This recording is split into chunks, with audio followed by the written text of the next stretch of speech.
Casey, I'm a little bit excited. I'm going to try and keep a lid on it.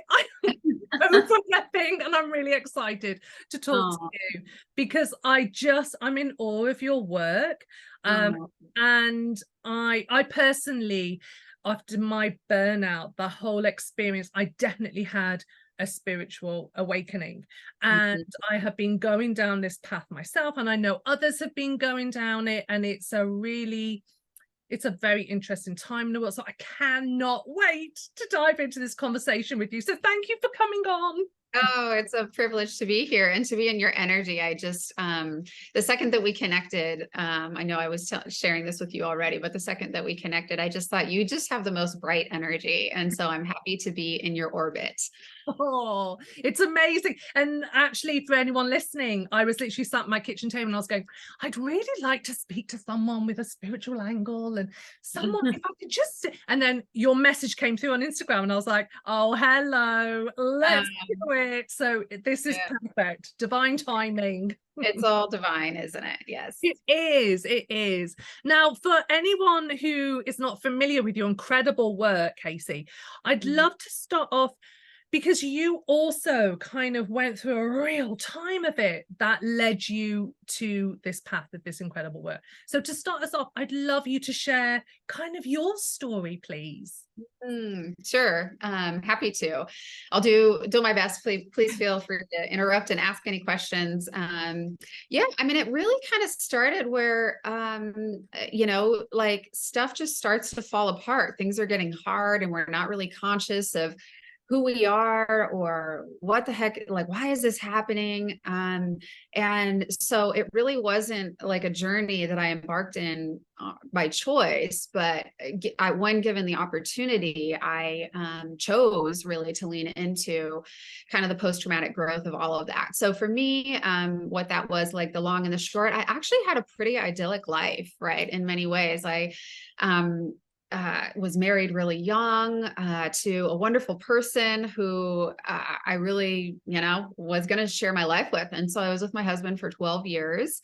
And ultimately, the shock and surprise, right, of him having actually some of his own mental health struggles. And so he kind of just started to I don't know, fragment in a lot of ways, and just really wasn't who he was. And so, of course, I went into totally unconscious and not having done really any work myself before that. I always had this spiritual side to me, but I hadn't really like consciously worked on myself or, spent time doing any of these things. And I really went into kind of like fix it mode. It's like, here, he's having a problem.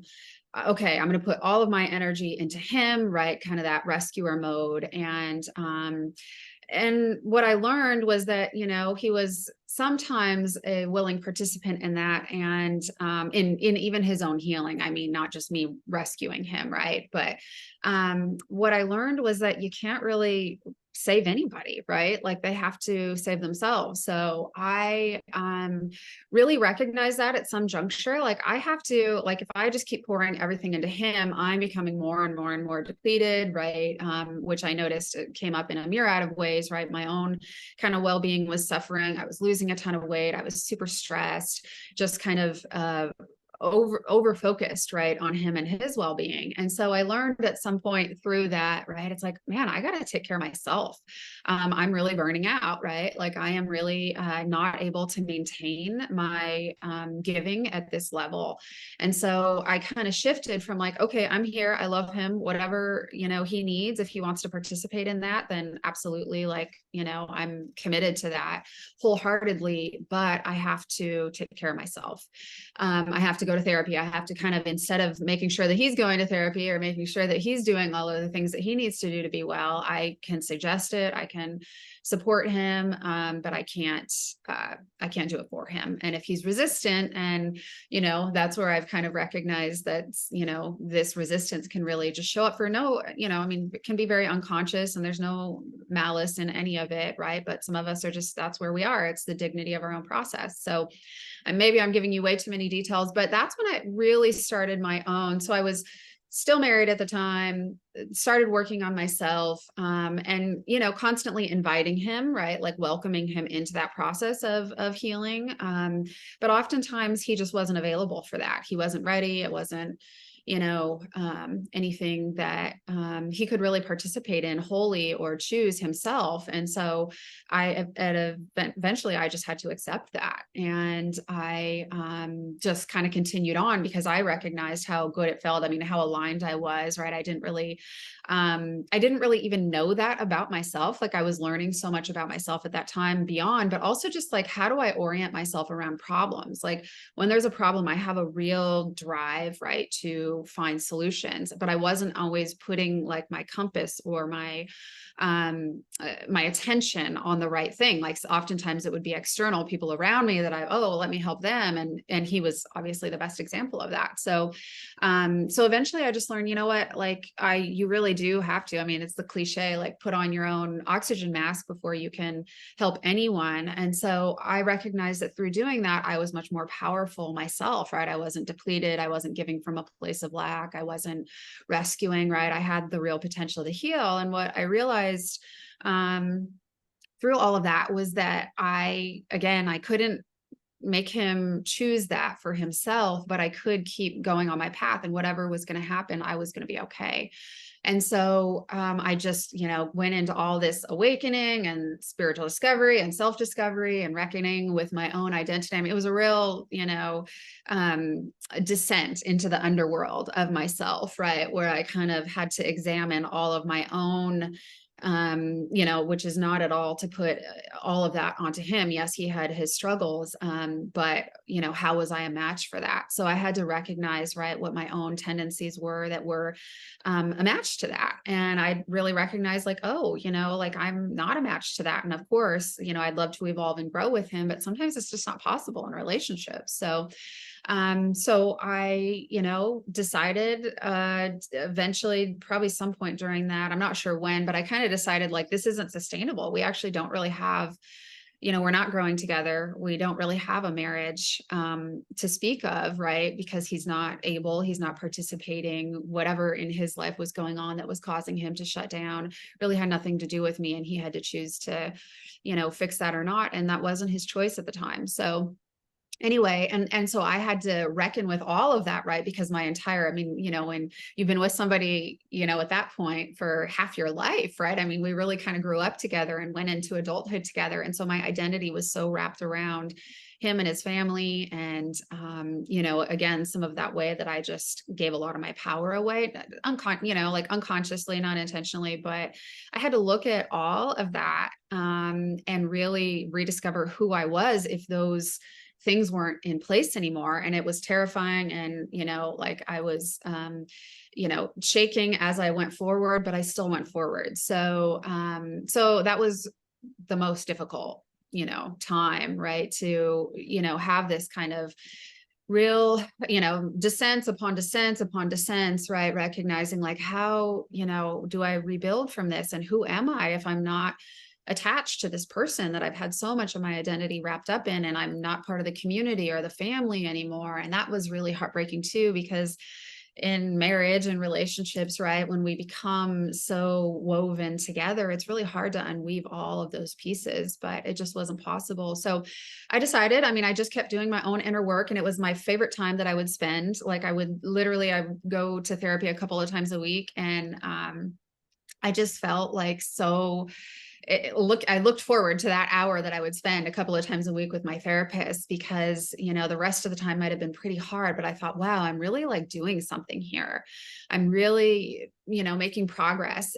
Even if my real world hasn't caught up to what's going on in my inner world was, I was exploring and enriching myself and getting kind of, the consciousness and the self-awareness and the self-reflection that allowed me then to choose what on earth, how to take conscious action with that. So I was kind of in the liminal space, right, where I hadn't yet chosen like that path. It wasn't fully materialized yet. But I was preparing myself. I was becoming this person, with this guy that was so, my therapist at the time, she was just so lovely. And she did this hybrid of balancing both, kind of her spiritual self and then her clinical practice. So there was just kind of light bulbs going off for me at the time, just like, wow, this really resonates resonates. And what she helped me to do that was always there, my spiritual self, I think all of us have a spiritual self, right? But it was always there. And I was always pretty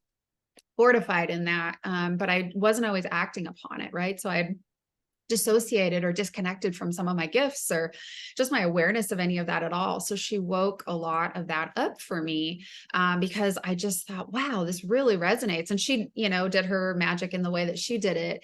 And we had this real, these real kind of critical thinking conversations where we'd really chew on stuff together and go deep into the, consciousness of self and all of that. And I loved the combination of that. That really resonated with me because yes, I'm intuitive, but I'm a really grounded intuitive, right? Like there's a practical sense of that is just, who I am. So eventually during that process, I decided to go back to school. I walked into her office. I know I tell this story, or maybe on my website, I talk about it, that I just walked into her office one day after having done this for quite some time, really. And I just said, and, my, marriage was unraveling at that point, really. And there was some more separation, but I just was moving forward. And I just said, I think I want to do what you do. And it was so much of it because I had to think about not just my purpose, but like, how am I going to financially support myself? Like I always worked, but it was in a totally different industry. And I didn't make a fortune, and just like my whole, like, I just was like, wow, I have to rebuild everything. Like there is no structure that remains that comes with me, right? Besides, supportive friends and family. But I was really like, I have to figure out how to do this all on my own. I don't have, this partner anymore, to do it. It's all on me, which was such an empowering feeling. And so then I just began my journey. And once it clicked in, I was so clear how I wanted to do that, right? I knew that I wanted to practice in a way that is not the same as my therapist did, but it was kind of the balancing of both, my spiritual self and my clinical self. So then I went into school knowing that, and I was just very focused and very determined, which was a gift because I just knew like, okay, well, I'm going to study all this psychology and understand human behavior more and myself more, but I was constantly seeking other modalities that were more ancient, that were more mystical, that were more Eastern, because I was really drawn to all of that aspect as well. And so I just was able to go about it in a pretty deliberate way. And I knew I wanted to come and kind of practice in a similar way. It's like, okay, well, I would love to go into private practice and do this. So my vision just materialized very clearly. So lots more happened, but that's kind of the gist of how I got into it initially. And yeah, lots more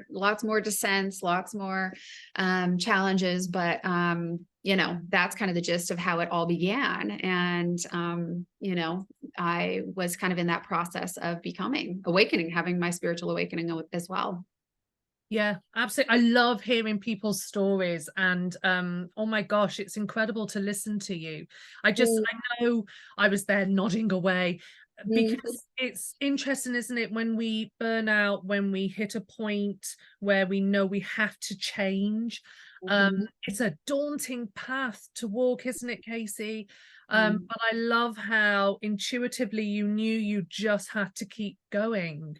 It's, people may be listening to this and we've both been at that point where you're like, I don't even know how I'm going to go forward, but somehow you just do, you go forward. And I think when you're realigning, when you're kind of hitting that point where relationships fall away, because when there's that exponential growth, when you're listening to that calling of growth, things start to fall away that no longer serve you. And it's end of chapter stuff. It doesn't need to be obviously it's very sad, it's there are emotions and memories attached to stuff, but there is there's an element, isn't there, of releasing to reclaiming those parts of you. I love how you say fragments. You use the word fragments. So like sometimes you have to release stuff to reclaim those. Right. And I just love how your story really does embody that kind of, this is my next chapter, this is my calling. And I love how you say you felt empowered. Yeah. Even if I didn't know, it was terrifying. And I don't think it kind of was like hitting bottom in my life. Like, wow, how could this go wrong? And this is going on. And it's just like, Both, and shocking in shocking ways, right? I mean, because again, it had actually been pretty idyllic until it wasn't, which is probably many people's experience, right? And to like wrap your mind around that, there was so much resistance that I initially had, and then eventually I just had to surrender into it, because it's like, I'm actually going to be drugged down by this ship, or I'm going to, cut free, and I'm going to do what I need to do to save myself. And that's actually what my inclination, and that was so interesting to me, because I hadn't been put in that position before, but it was so interesting to see that that was my instinct to do, even though my conditioning actually would have told me to do the opposite. Just stay, be absolutely loyal, maintain the connection, do whatever you can do I mean, that's who I am. And that's how I was raised, and, just like, be loyal, take care of people. But if it's not possible, right? If it's like truly impossible, no matter if you put your absolute hardest and you try for a long time and you're losing yourself, and I really was losing myself at the time, then I just had no other choice but to say, you know what, I actually have to rethink all of this. And do I want to be authentic? Right. And I really think this is the soul's path is, we're born authentic, is my impression of the soul, right? And we're born kind of like this beautiful, true essence of ourself. And then just natural, like the way that, we are born and then raised, and we have a family system, and we adapt to that family system. And so we're then conditioned to move towards, our survival is dependent on that connection. And so then we're more wired towards connection at, that developmental, like, stage, right? Where we're growing up and we're parented, and we're under somebody else's influence, right? I mean, we don't really have another choice. And so I think what the soul wants to do is it wants to go back to this authenticity, but I wasn't given the opportunity to do that really until this juncture that I'm talking about, where I would have just kept kind of unconsciously, blindly, choosing connection over my own authenticity. And so that's what I really had to explore and examine. It's like, oh, actually, this is what's vital right now. What's vital is me finding my own authenticity, because I can't force that in all of these other realms or in these connections if it's not naturally flowing, right? If it's not flowing, I have to really like listen to the message, understand it, and then move forward. Not without compassion, right? Or, I mean, it can be incredibly difficult, right? And as we evolve, things fall away. So many things fall away, and there's a grieving and a loss in that. And so then that will keep us stuck, oftentimes being tethered back to the fear of losing the connection, or losing that version of ourselves, or losing a part of our life that we identify with. But we have to be willing to do it in spite of all of that. Oh, absolutely. Because I think, we can get very attached, can't we, to those societal constructs that we've been raised in. So you kind of think, I can't leave this job. It's my dream job, even though it's like pulled every ounce of energy out of me. Or I can't leave this marriage because I've been here for how many years, and it's just like, I can't do that. As you say, when you're connected and you're connected with each other's families, it just seems unfathomable. But Yeah. when you truly kind of take that moment and tune into yourself, you Yeah. kind of know, don't you? I kind of believe, like you, like actually everyone deep down knows, but oh my gosh, we've had, our upbringing and that kind of outdated hardwiring kick in, say, stay safe, don't do anything, out of the ordinary. So Yeah, we're so afraid of the uncertain, and everything that's wonderful exists, I think, in that uncertainty, everything beyond what we already know. And I mean, yeah, there are just so many programs that drive us not to grow, not to change, not to evolve, to stay safe, right? But I think that we kind of delude ourselves along the way of what safety actually is, right? And we're not listening to what it is that our heart is actually telling us. And so it's so hard to listen to those messages genuinely, authentically, right? Listen to the messages. And that's just it. I mean, you said something important, and I'm just remembering that I wanted to enhance that, right? Because I feel like we do know, but the problem, I know it was for me. And so often I see with clients that, sorry, the sun's kind of peeking through the clouds. So fantastic. I'm like, oh my gosh, you're like glowing, angelic. It's great. well, anyway, if I disappear here into the sun, that's what's going on. Hopefully it will calm down. Otherwise I can pull down the shade. But it really is that we do know we're getting the messages. My biggest struggle was not that I wasn't listening to it, or it wasn't that I wasn't getting the messages. I wasn't receiving the intuition. It's that I wasn't honoring it. I wasn't listening to it and putting it into practice, right? I was ignoring it, right? Because I had some fear around that, or I was scared, what that would mean, or who I would be, or how it would look, or so much of that, right? That, we really have to have ego deaths and, strip all of that away to align with, this purer part of ourself. Absolutely. Our guts really do. Our intuition, it really does know, doesn't it? And oh my gosh, the amount of times I've gone, that's the message. I don't know. I'm going to do something different. And then, oh, Casey, I learned my lesson.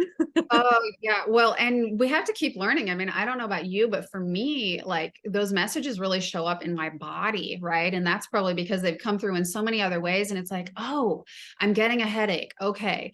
What am I not listening to? What intuition did I ignore? Like, it's just such a direct connection. So if that's going on, I just have to, it's like such nuance to pay attention. But when you start to listen, like our bodies are so wise, our unconscious, our higher selves, our souls are so wise. They're trying to keep us aligned at all times, right? And we just usually drive right past that and ignore the signals. And so I think it's really about learning to listen to that. And that's how we're in flow. That's how we're in alignment. Yeah, I love how you share the interconnectedness, like physically as well as like it does manifest in our bodies as well, doesn't it? So how do you help a client tune in to their intuition? Well, I start just by I always call it tracking the energy. So if I meet with you, I feel like I have, developed this superpower intuition myself. Where do you want me to close the shade? Is that too bright for you? You know what? Maybe, because I want to share the video, because what you're saying is amazing. And I know people love to watch video. I know. Sorry. This is the tricky. I have these beautiful windows all the way around me. So great light. Yeah, it's a great light. And then it's sometimes so great that it's like, oh, I gotta shift that. So, okay, hopefully that's a little better. And so how I help people is really kind of just going inward. Again, I think that the body is one of the most dense places. So it's just closing your eyes. I can guide people through kind of unconscious, kind of a shamanic type journey, or I do hypnotherapy. I kind of blend it all, but I really just think of it as like this energy work where it could be just a meditation, whatever resonates with you. There's no like prescription that I have that like I follow every time with anybody. But generally, like thematically, if I were to distill it down, is I would have you close your eyes, because I think if we're not familiar going inward and putting our attention inside of ourselves, then the closing our eyes is a really good way to do that. Meditation, obviously, there's so much science backing up how powerful it is, right? But if people are disconnected from the ability to do that, I think closing your eyes, I think I started to say before I needed to put the shade down that I just can feel like when I meet with people, like I just get kind of intuitive imprint of who they are, what they're struggling with, where it shows up in their body. Could be past life stuff, could be physical stuff, but it's kind of like this cool way that I work, which again, it can be my natural gifts, probably some of it's that, and some of it can be trauma, right? It's like just our ability to perceive and, be gifted, right? It actually can be a trauma response, but I've at this point learned how to use it for good. So when I'm meeting with people, I'm connecting, right? I think we have a contract when we're meeting. And so, I'm given permission by that person's soul to connect with them. And so then I can I start to feel it already, like, and you can see like it's like I'm swallowing a little hard, like it starts to just kind of unfold where I can get just those messages that come through in a deeper way, in an intuitive way. So it's really kind of magical when I work with people, because I can feel and experience what they're going through, and they may not even be at a conscious place where they're aware of it yet, but I want to get them to that place so that they have those tools and ability to do that themselves. So, and I'm naturally like, if I'm doing any of this work, like the primary sense that I operate from is really kinesthetic. So I think it's my wiring. I think it's my gift. I think it's, again, it becomes like a compensatory strategy, right? That at a certain point was adaptive for me to kind of tune in. So it's all of those things. Nonetheless, that's what I use, right? When I'm meeting with anyone, I just start getting this like psychic imprint of their field, of their body, of their mind, of their thoughts, of past, of whatever it is that comes through. And so that information comes through and it helps me to guide them, because I always want them to arrive at that information on their own. It's not as valuable if I'm telling them, but I want them to be able to sense what that is and help to. And so it's a really valuable tool if we're tuning in. Say I'm sitting with a client, if that were you, and I would have you close your eyes, and then I would start getting these impressions of like where we need to start. And so then I would tune it, but I want them to see that and experience that first. So if you just kind of find your center, become fully present to where you are, become, awake inside yourself, turn on kind of that inner light where you go inward, and you just learn to even scan, like, what am I noticing? It could be anything. Even like I said, physical is a great place to start. It's like, why do you have that? I did a beautiful unconscious session with a client yesterday, and she was having where did it start? The energy tracked so many times. But at one point it was like, she was having this pain in her neck, and it's like, well, what's the pain in your neck? What in your life is the pain in your neck? And so just, if you can find what's there and then go into the energy and just expand it and expand it. And so often when we're experiencing pain, whether it's emotional, mental, or physical pain, we want to push that away. It's like, oh, I don't want to feel that. Right. And so what I do is different. Like, I want us to go into whatever that is, because whatever caused it, we've already survived it. And so the antidote in my mind is really understanding, like, how can I actually greet that? It's trying to give me a message. Nothing is harmful. Our mind, body, spirit is not harmful. Our higher self is not trying to hurt us. It's trying to give us a message that we haven't listened to, or we haven't healed something, that it's trying to say, hey, pay attention to me. Like, I need you to pay attention to this. And so I always want to go into that with people and guide them, right? Hold a container where, it's kind of like this sacred circle that they can discover what is going on. Why are they getting these messages? And so usually starting with whatever's coming first, if it's a thought that comes, if it's an emotion that comes, if it's a feeling in your body that comes, then we just want to go in, and then we want to expand it and expand it and expand it until it disappears. And it's amazing to see how things in the body, or thoughts, or any of the things that we could, kind of palpate's kind of a way that I kind of imagine doing that. It's like, if we go in and we palpate what is tender there, then it will shift.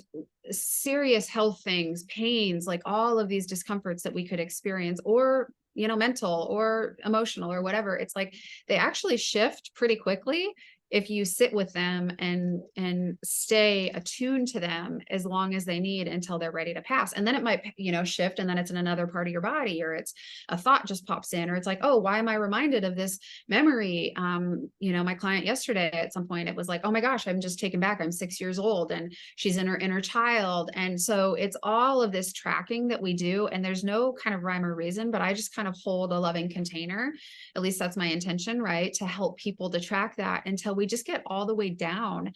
And it was, brilliant. Like, this session that we had ended up like, she had found this pocket of grief that she had eventually, right? And then we moved into that, and then some more understanding about that. And it wasn't connected at all to where it started, but see, these energy threads just are so connected inside of us. So I want to take each of those, that awareness of energy, and I want to just move from that to the next energy, to the next, until we get to a place where there's relief, right? And that's what we're ultimately looking for, is this relief, is this liberation from what it is that's blocking us, or stopping us, or preventing us from having the life that we desire. So does that make sense?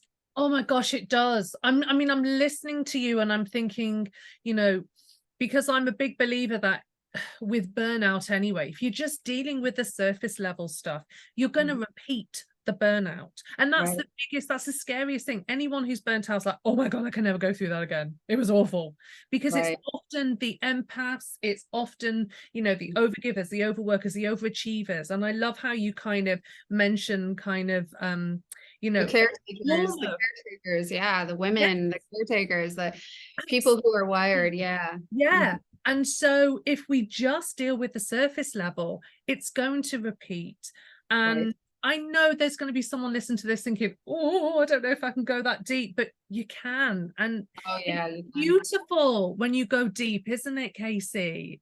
And I it's not as painful. Like, Yeah, it's like it comes back briefly. And that's, I want you to feel that intensity. And then I want you to see how quickly it can leave you. And this thing that's holding you back, that's stopping you, that's unconsciously often blocking you from, again, liberation, from authenticity, is really not that bad. You'll see that you perceived, right? I mean, this is really what trauma is, right? It's not the event that happens to us, but it's how we make meaning of it and how we internalize that inside of our system, that's where, you know, we stay stagnant, right? That's where we get stuck in that. And so really we can experience all kinds of things. It's just we have to understand, what meaning did I make about myself at that time? How did I internalize that? What happened in my nervous system at that time to protect me, right? And do I need that, right? Like, yes, I might have needed it then, but how do I conceptualize that and understand it and integrate it now in a way so that it doesn't have to continue to interfere with my life?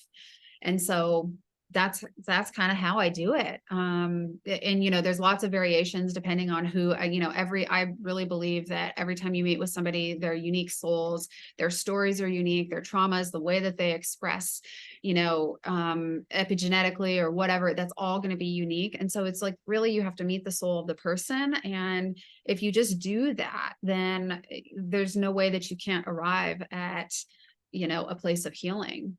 yeah. Oh, Casey, what a gift to the world you are. Oh my Oh, goodness. You really well, are. Um, and I'm listening to this and I'm thinking, you know,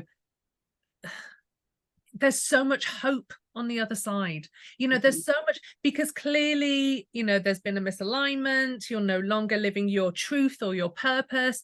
And the minute, you and I both know this, the minute we step back on the train tracks and we're going straight forward on, you know, with our purpose, oh mhm, my gosh, like life again mhm. becomes, and I'm quite a playful person, so I love the idea of just playing a game as opposed to that kind of drudgery, you know, Right. because it's a gift we have this life. It's total gift. And I mean, to that point, like, you know, about just kind of stepping back on the train, you don't even need to know, like, when you do that, I can tell you for sure, you don't need to know how you're going to do it or what's going to happen next. Like, it's really I always say it's our orientation. Like, how do we organize ourselves around the problem now? Because however we were organizing ourselves before might have served us in that moment, but ultimately, it kept us stuck, right? It like left some imprint that is not useful. Like, there's no utility in it for us anymore. And so we really have to learn that it's kind of like, if you apply this overarching process, which is that, like, I can figure anything out, like, and this is how I would do that. This is how I would go into that energy to figure this out. I might not know what's going to happen or what's on the other side. That's unknown. And that might be a little scary to me, but actually I'm not fearful of it, because if I apply this process of just trusting my intuition, of really learning what that sounds like how to differentiate that voice, right? How to listen to it, and trusting that when I do listen to it, I honor it, I take the conscious right action, then you can't end up, my personal belief is, you can't end up in the wrong place with the wrong person in the wrong job. None of it can happen, right? Because you have applied a process that is pretty indestructible. Yeah. Yeah, because you're choosing yourself, aren't you? And this is something I had to learn to do, because for years I'd abandoned myself. But when Yeah. you're choosing yourself, when you're honoring yourself, loving yourself, it makes it easier to tap into yourself. And then, as you said, I love that trust piece. I love Mhm. how you talk about that, because I think when people are starting this journey, they're kind of like, oh, what happens when it goes wrong? Like, hang on a minute. But there's that trust piece there. You can't go wrong. And there's usually, what I've found, I don't know if you experience this personally or your own clients, but usually these are like highly intuitive people. And I know for myself, it was too, like highly intuitive, but we actually lose trust with our own intuition because at some point we've ignored that, or we've ignored it so many times, right? That we doubt then our choice, we doubt our intuition.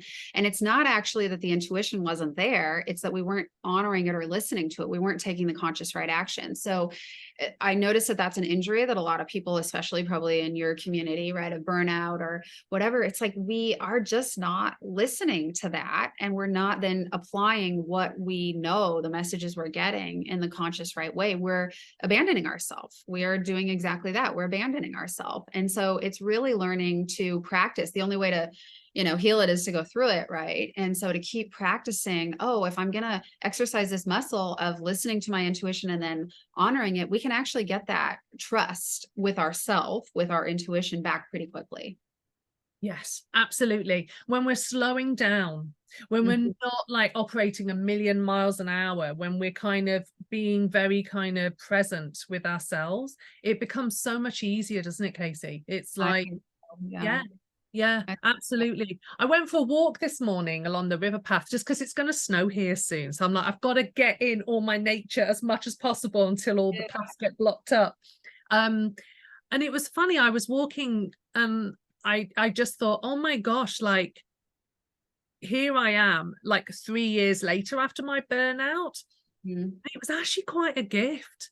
Listen, I know I've got some big things coming ahead of me, and it's going, because that's what happens. That's what happens. Life changes. Nothing's, but I'm like, this has actually been a gift, like we kind of, it's that fear in us, isn't it, with life? And I think when we step out of ourselves and our intuition, the fear can kind of be quite all encompassing in a way, can't it? And it can stop you from wanting to play in life, to enjoy life for what it is, to see what comes your way, what chapters open next, what doors are, because you're like, oh, I just need to stay safe. Is that something you see with clients? Oh my gosh, so much, right? And again, it's this, what we imagine is safe is actually an illusion, right? Like what's truly safe is not safe because it's governed, it's controlled by this fear. And so it inherently can't be safe, and intrinsically, like that is not the frequency of safety, right? And so it's really learning what is truly safe. And I believe, right, what's truly safe is to be in alignment with our truth. And so it's learning, even just, I mean, people will ask about intuition and how do I listen to my intuition, and how do I even learn if I feel so out of touch or so out of practice, or I've gotten such an injury or doubt in that. It's like, really, is the voice a fearful one? Is it frantic? Is it panicked when it tells you? Is it make you feel all of it? So it's really listening to the voice, and how does it like trespass through you? And if it's a fearful one, well, then that's not your intuition. Your intuition can give you a message that you may not like, right? It might be like, ooh, I have some resistance there. Ooh, that's not what I was hoping it would be. Intuition doesn't always tell you just positive things, but it's quieter. It doesn't panic your nervous system. It's not fast. It's not rapid. It's like quiet and slow and still, but it's consistent. And so even if,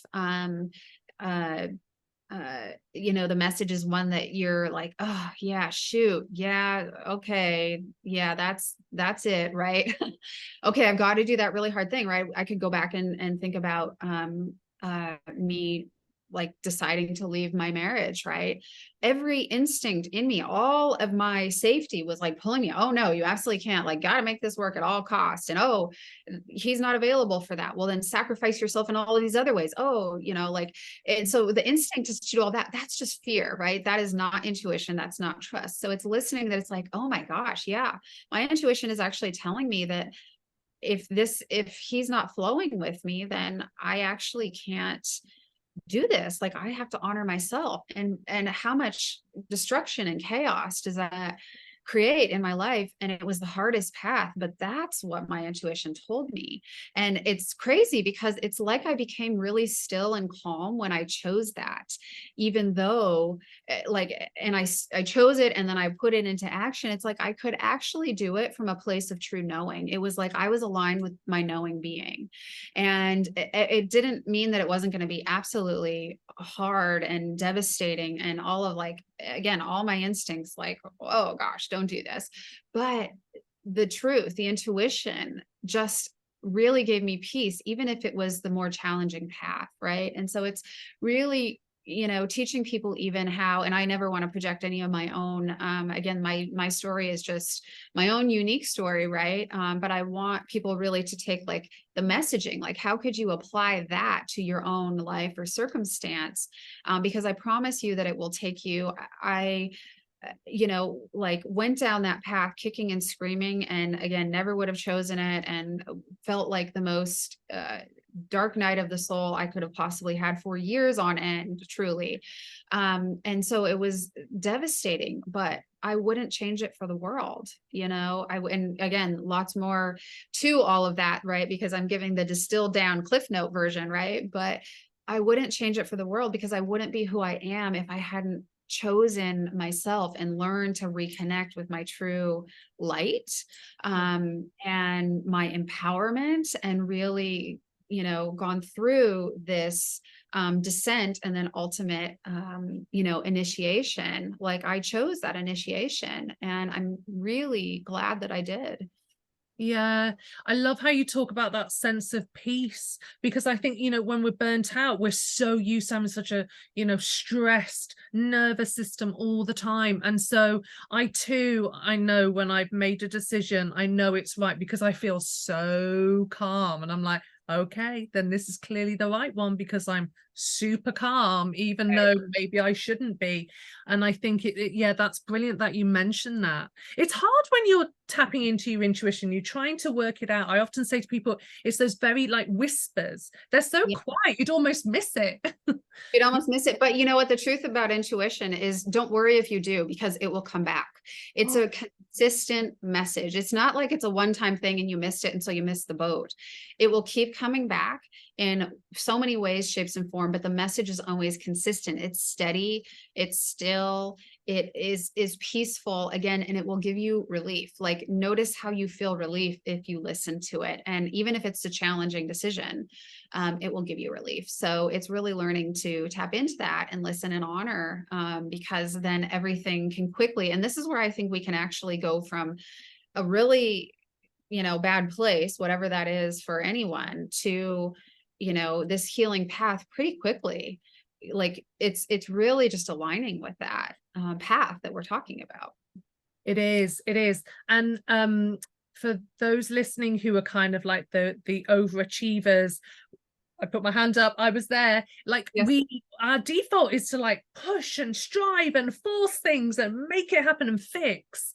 And actually, the minute you kind of stop and you tap into that intuition, it's okay for things to unfold when they're meant to, because when they do, it's often so much better, and it works out for everyone's higher selves, not just like it's a lot more peaceful and calm, and it just happens. And I'm always kind of saying to myself or my friends, like, what's for you won't go past you, like just trust. It's so hard, isn't it, Casey? But like if we can just trust, even with that you're talking about, because I definitely had those tendencies too. And I think, in general, women are more conditioned to have it. But I think in society, in our culture, right, like we have such an external reward system that's it's ingratiated from, the beginning. And so really like how that's formed in all of us really comes from feeling like, okay, well, I will be valuable, I will be loved, I will be accepted, I will be whatever if I do this really well, if I exceed, if I excel, if I'm perfect at it or whatever. And it's really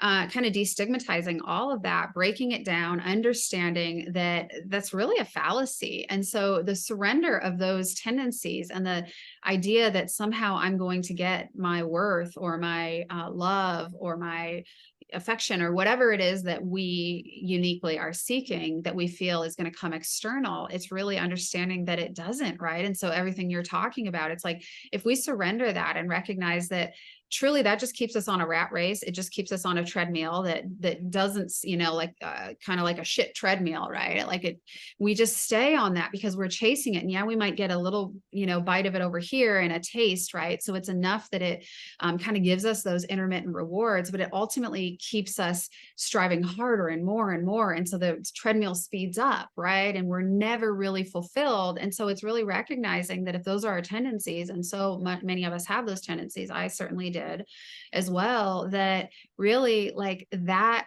reward, that sense of peace, that love, self-love, that whatever it is, that validation doesn't come from anything extrinsically, right? It comes intrinsically. And we want to be motivated by like, oh, that felt really amazing. You know what? Hey, I had a, beautiful conversation. Hey, I put out this podcast, right? And I just wanted to help people. And so I know that that's good, even if, that's not reflected back to me in any meaning, even if I don't know what feedback I'm getting from that or whatever that would be, even if one person listens or whatever it is. And so I think we both kind of were talking about just like that is how we are. I mean, I can tell, right? That's how the orientation is it's one of intrinsic value where it's driven. It's like, yeah, you know what? That felt amazing, right? To put some help and healing out into the world. And that's all I need, right? That's all I need. And it's just icing if that's comes back. And I think, energetically, right, that's just kind of a universal law that it will, right? It will, if we're in alignment and we're genuine, we're doing it from a sincere place, whatever that is. And I'm just giving a silly example that came from the top of my head, right? But it could be striving at work or, trying to, I don't know, embody any of those kind of perfectionistic, designs, right? That ultimately are just, they're a fallacy. Yeah. Oh my goodness me, Casey, it's amazing what you're saying. I'm looking at the time because I know you have a client soon. Yeah.